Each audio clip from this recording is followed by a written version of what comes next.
I'm Dr. Priyadarshika, consultant obstetrician and gynecologist at Suraksha Specialty Hospitals, Kompally. ఈ రోజు మనము menopause గురించి తెలుసుకుందాము. మెనోపాజ్ అంటే ఏంటిది? మనకి పీరియడ్స్ ఆగిపోయి 13-14 ఇయర్స్ లో పీరియడ్స్ స్టార్ట్ అవుతాయి. ఒక ఏజ్ వచ్చినాక పీరియడ్స్ స్టాప్ అవుతాయి. పీరియడ్ స్టాప్ కాగానే దాన్ని మెనోపాజ్ అంటాం. యూజువలీ ఇది ఏ ఏజ్కి వస్తుంది? అరౌండ్ 45 to 50 ఇయర్స్ మధ్యలో పీరియడ్స్ ఆగిపోవడం అనేది జరుగుతుంది. కొందరికి కొంచెం ఎర్లీగా, కొందరికి కొంచెం లేట్గా జరుగుతుంది.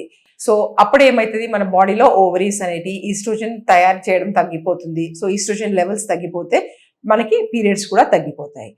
పీరియడ్స్ తగ్గిపోవడం ఒకటే కాదు, దీంతో పాటు మనకి వేరే మన బాడీలో చేంజెస్ అనేటివి చాలా ఉంటాయి.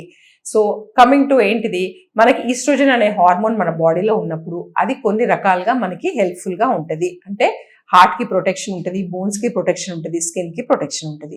సడన్గా ఈ హార్మోన్ అనేది తగ్గిపోయేసరికి కొన్ని ప్రాబ్లమ్స్తో వస్తాయి. మెయిన్గా ఏంటిది, హాట్ ఫ్లషెస్ అంటాము. హాట్ ఫ్లషెస్ అంటే వేడిగా ఉన్నట్టుండి వేడిగా అనిపించడము, రాత్రి నిద్రలో వేడిగా చెమటలు వచ్చేసి లేవడము, ఇవి హాట్ ఫ్లషెస్ ఉంటాయి. ఇది బాడీలో చేంజెస్ వలన ఉంటాయి.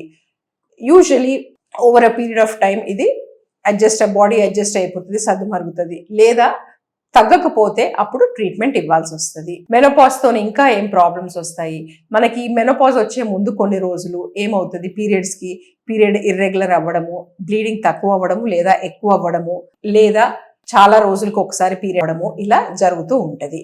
కానీ ఎప్పుడైనా పీరియడ్ ఇర్రెగ్యులారిటీ ఉంటే ఇది మెనోపాజ్ తో సంబంధించింది అని వదిలేయకూడదు.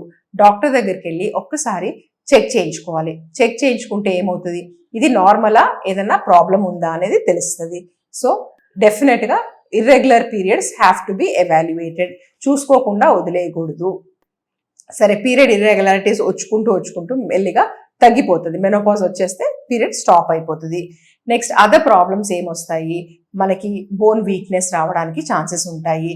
దెన్ కొంచెము మూడ్ స్వింగ్స్, ఇరిటబిలిటీ అట్లా రావడానికి ఉంటుంది. నిద్ర లేకపోవడము అది కూడా ఉంటుంది. అండ్ ఫర్గెట్ఫుల్నెస్ అంటే కొంచెం తొందరగా మర్చిపోవడము, కాన్సన్ట్రేషన్ చేయలేకపోవడము, ఇవన్నీ ప్రాబ్లమ్స్ ఏజ్తో కూడి మెనోపాజ్తోనే రావడానికి ఉంటాయి.